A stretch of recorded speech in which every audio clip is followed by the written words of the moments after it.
Hi everyone, welcome back to another video from Gameplay Classic. In this video, I'm gonna show you how to change country in Ludo King.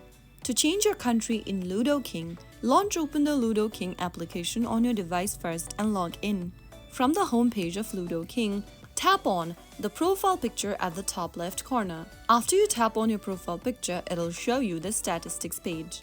Simply tap on Edit Profile at the bottom and go to the top of the screen and tap on the Select Your Country drop-down. Select your preferred country from the list that you want to change to, and then, after you are done selecting it, tap on the Continue button at the bottom and get back to your game. The displayed country usually affects leaderboards and regional tournaments. Changing the country may reset or affect certain regional game settings within your app. So that's how you easily change your country in Ludo King in just a couple of minutes. I hope the video was helpful to you. If it was, make sure to give us a thumbs up. Don't forget to subscribe to the channel by hitting that subscribe button.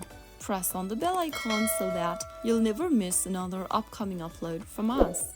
I will see you again in the next video. Thank you for watching.